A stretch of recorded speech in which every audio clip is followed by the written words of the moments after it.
Le constat et les enjeux pour la filière bio aujourd'hui sont de réussir à retrouver la dynamique. Ces dernières années, ce que l'on constatait, c'est qu'on avait une progression constante des volumes de produits bio, déclenchée grâce à la loi Egalim, qui prévoit 50% de produits durables dans les approvisionnements de la restauration collective, dont 20% de bio. On voit bien qu'on a eu un très fort développement de l'agriculture biologique, mais on arrive à plus de conversion qu'on a de débouchés. D'après les études de consommation qui nous ont été présentées, on a vu que la consommation elle chutait, y compris chez les plus convaincus par le bio. L'enjeu sur la filière bio aujourd'hui, c'est vraiment de pouvoir redonner la bonne place au bio, retravailler les trois grands piliers du bio, le bien-être animal, la préservation de la planète et enfin le dernier point sur la composition des produits. Pour nous, il y a un vrai défi en fait à remettre le bio à la bonne place dans la tête des gens. Il y a peut-être même un travail d'éducation et de pédagogie autour du bio à faire pour redonner du sens à la bio dans ce qu'elle est et ce qu'elle n'est pas. La restauration collective, elle a de nombreux atouts pour relancer cette dynamique et notamment,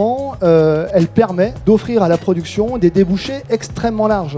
En restauration collective, on va de la crèche qui fait 50 couverts jusqu'à la cuisine centrale qui va faire 45 000 couverts par jour. L'alimentation, pour moi, c'est pas la 5e roue du carrosse. Pour certains élèves, c'est le seul repas équilibré de la journée. Il ne faut pas l'oublier aussi. On a accompagné justement aussi les cuisiniers à aller voir sur une exploitation agricole, à aller voir un transformateur, comment ça se passait. C'est du local, c'est fait auprès de chez nous. Donc on peut aussi agir, soutenir cette économie-là dans l'assiette de nos lycéens, tout en jouant aussi sur la qualité de l'alimentation. Alors aujourd'hui, le rôle des industriels pour revaloriser la bio, ça passe notamment par la partie innovation et c'est notamment par la diminution des emballages. Actuellement, on a des groupes de travail afin de développer des pots de yaourt 100% recyclables. Il y a plusieurs leviers, bien évidemment, ça passe par la sensibilisation, que chacun puisse se comprendre, ça passe par la formation, par ces échanges des différentes pratiques. Les élus ont une part majeure de responsabilité, ils s'engagent sur des budgets, ils s'engagent sur une volonté politique. C'est important qu'il y ait des confrontations et vraiment un dialogue entre le producteur de légumes et puis le cuisinier qui va transformer un produit brut en produit cuit. L'échange, ces dialogues nous permettent de trouver des solutions communes. Après les états généraux de l'alimentation, de nombreux professionnels et producteurs des filières fruits et légumes et lait se sont convertis en bio. L'offre est maintenant supérieure à la demande.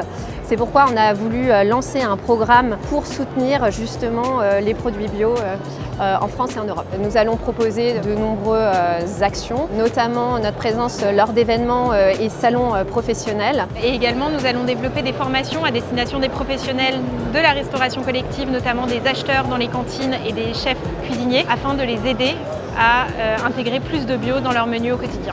L'important, c'est que les filières se parlent, qu'elles échangent, réfléchissent à développer de nouveaux outils. Et c'est grâce à ça qu'ensemble, avec Interfel, on va aider nos professionnels à prendre en main la bio.